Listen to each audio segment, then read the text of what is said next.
Welcome to another SmackDown review. I think this is my 12th YouTube video I made on K Wrestling.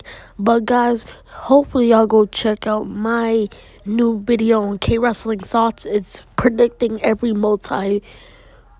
PPL premium live event in WWE in 2025. I think I got them all. I told the people in the video to tell me in the comments if I got them all.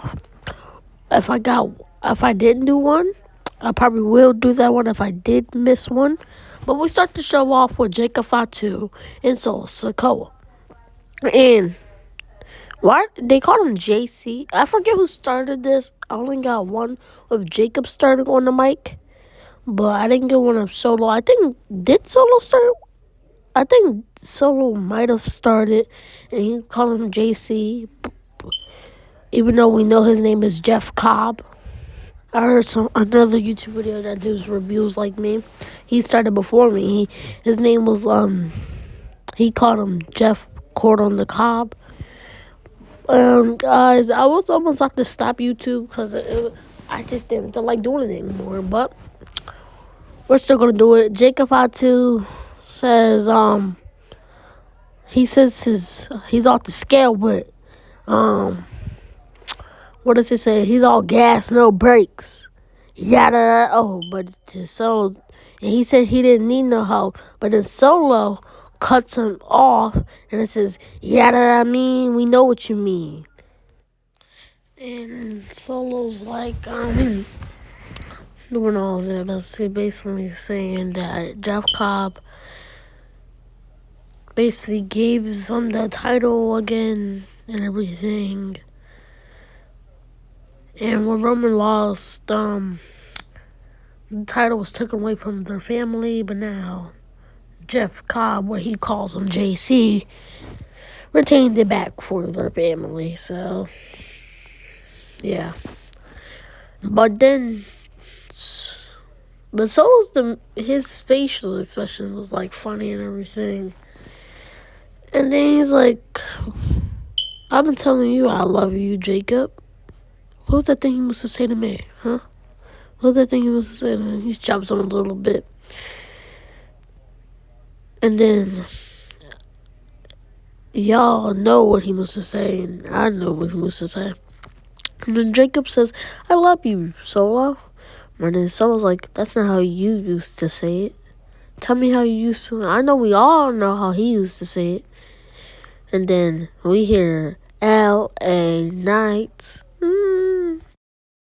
Hear his entrance on the Titantron, and we see the LA Knight logo. But guess what? If he's not coming out from the entryway, where is he coming out? From the behind. And that's exactly what he does, and gets Jeff Cobb, punching him, beating him. But then, yeah. We have our first women's qualifying match. And the first qualifying match and all, which is Alexa Bliss, Chelsea Green, and Michin. And I did not remember too much about this match. All I know was that Alexa Bliss won, and that was the right decision. But guess what? You know what wasn't the right decision? Is making Chelsea Green get pinned. Ridiculous. Come on, guys. At least have Chelsea do something. I feel like she might get released. She might. Their next releasings, I feel like it's gonna be someone from what is her group called? I feel it's gonna be Alpha Fire. I think that's what her name is. And Chelsea Green or Piper Niven. I feel like that whole union thing is over. That whole thing is over. But we have Alexa Bliss, and then we're going to our Troops promo. In the truth, he is making like funny jokes, and well, he doesn't think the jokes, but everyone's laughing. I saw Waybear almost laughed. I don't know if y'all caught that. Waybear is basically asking questions. How do you feel that your childhood heroes? He's a bad guy now, and our Truth basically said, but this does lead up to a match, I guess. He does say, this is not my childhood hero, but he says, I forget what else he said, but he says, my childhood heroes about hustle, loyalty, respect. And I think Wade Barrett asked him something about, would you fight him? And then our troops like, I'll fight him if that's what it takes for me to beat this out of him. But he's like, that's not his childhood hero. His childhood hero is about hustle, loyalty, respect. But this guy is not, because he doesn't even think that's his childhood hero. He just thinks this is like a random guy that's dressed up as John Cena as like an imposter. That's basically what our troop says. I know he did say some more. This is all I remember so far. But yeah, this leads up to a match at John Cena and our troop at Saturday night's main event. And John Cena, he does Backlash in Saturday night's main event. He's doing a lot, even though he's not showing up. I think he's showing up next week, I believe. We have a match with Fraxium and DIY. I don't know anything that really happened. I do know one thing, that someone did get put over the barricade, and I believe one of the audience. And that's all I remember from this match. And I know that DIY lost over a roll-up. And I think, isn't that what happened? Yeah. If Fraxum wins, I don't really care about the tag team division right now, even though it was good. I feel like that TLC match should have been on WrestleMania still, but yes, it wasn't, so yeah. But then after the match, we have DIY attacking Fraxium, and that leads up to Motor City coming out and attacking them. So, yeah, then we have a Drew McIntyre promo. And sorry, guys, that was a little out of order with the Motor City. I had that first for some reason. But we have Drew McIntyre basically saying how Damian Priest is obsessed with him. And he doesn't like how he's obsessed with him. And he's just jealous of everything Drew has accomplished. So he can't get away from Drew. He just wants to keep aggravating him. And I think I heard some news. I didn't even know on SmackDown, because just how you can tell I wasn't really paying attention. I heard from another YouTuber that they're having a steel cage match at Saturday night's main event. So Saturday night's main event looking stacked. I only can remember a few matches. Does the woman even have any matches on Saturday night's main event that I can remember? I don't think they do. I'm going to have to go back check myself right there. But Saturday night's main event for the men already has 3 matches, and one's going to be interesting is that tag team match, because I think we're going to get a new member for Seth and Braun Breaker and Paul Heyman. But the other one, John Cena and R-Truth, maybe he goes back to his senses. I don't think I would feel good. We're gonna make a thoughts video about that. I don't think I would feel good with John Cena just destroying him, because I feel like R-Truth needs to still try, and I feel like that has to be like along after the match. They're both talking to each other, but Drew McIntyre is basically talking all this crap and everything, and he basically doesn't care anymore, and he's gonna destroy Damian Priest, and he has had it, and Damian wants to be jealous, so be it. That's what he basically says. And sorry for taking your spotlight, Drew. I barely was talking about you. I think I was talking about Saturday night's main event and more I was talking about you. But we get Carmelo Hayes and Aleister Black match. I don't remember a lot, but I think it was a good match, hopefully. But then I know that The Miz saved them, and I can see it. The Miz basically got interrupted by Carmelo Hayes. I can see this, but I don't want it. WWE does the same thing. They make someone their mentor, and then the mentor gets turns on them. or gets turned on, but the mentor basically mostly turns on them. But the Miz gets involved, and Carmelo Hayes stands tall. I did see a part when Aleister Black did a moonsault to the outside of the ring, but Carmelo Hayes got in the ring, so yeah. But does anyone else think Jimmy deserves more? I didn't know if I wanted him to win. As y'all can see, I'm a big Jimmy fan in the thoughts video, but I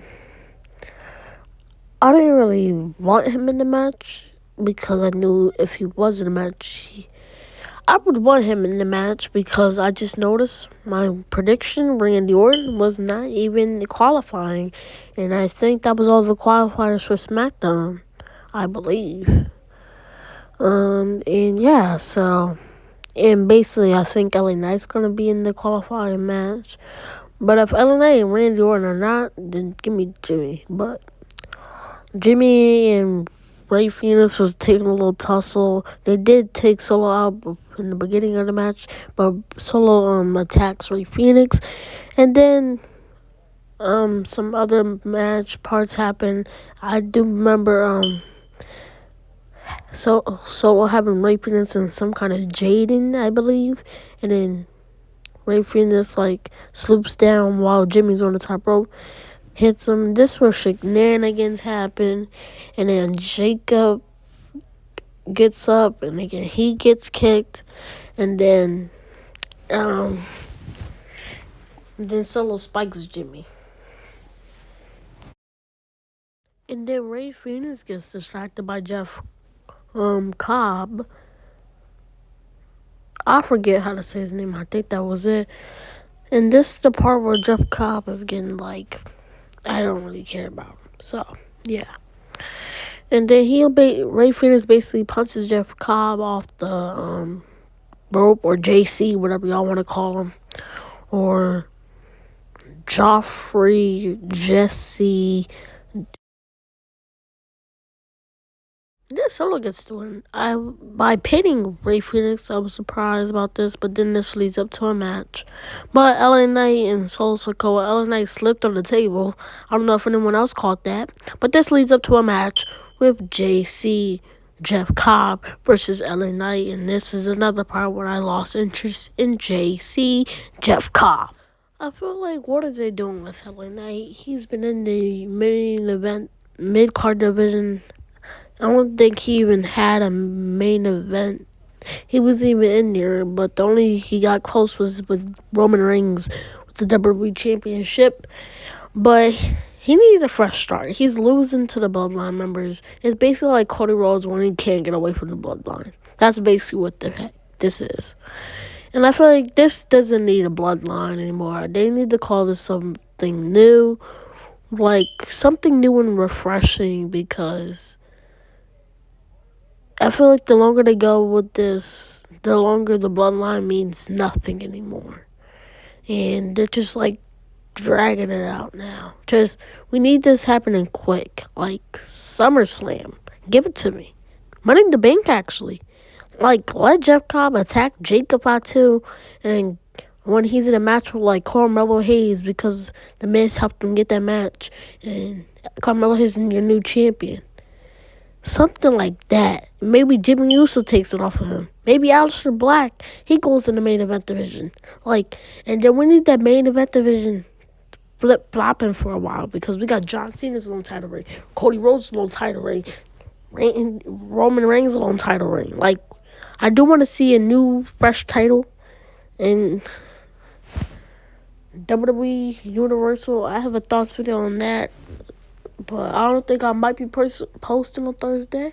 I might post 2 videos, but Jeff Cobb wins. LA Knight's looking like a jobber. But then we got Nia Jax, Tiffany Stratton. I don't really remember much of this match. All I know, they was on the floor. I was watching for half of it, but I was on my phone for some of the time until this part where they're just laying on the ground. I know they was probably piecing each other up. I know Nia Jax had the upper hand for a little bit, and Tiffany Stratton got some offense, I believe. And they're on the ground, and we have this girl. coming. For the main event, Naomi with the red hair. But then she gets... oh, hold on. Naomi coming with the red hair with the steel chair. But then she's on the apron and everything. The ref trying to keep her out. But then she gets interrupted by the girl named Jade Cargill, chasing her out the ring, throwing her over the barricade and everything. But then the match gets started, and Tiffany Stratton hits a prettiest moonsault, and no one else ever kicks out. But Nia Jax is the first one to kick out of the prettiest moonsault ever. This match is going out quick, but then Nia Jax hits her with, I thought this was alright. She hits her with Annihilator, and it's 1, 2, and why did Nia Jax look old here? She looked like Wendy Williams. But then Tiffany Stratton gets the rose. Nia Jax trying to leave with the title and everything else, but it doesn't work. And then Nia gets the chair that Naomi had, but Tiffany hits her in the head, and then she gets the pin, but she hits the prettiest moonsault again in 1, 2, 3. I heard a content creator that said he wanted Tiffany to win clean, but was this clean? Let me know what y'all think in the comments. But this is the end. I know it was quick, but deuces, peace, have a good one.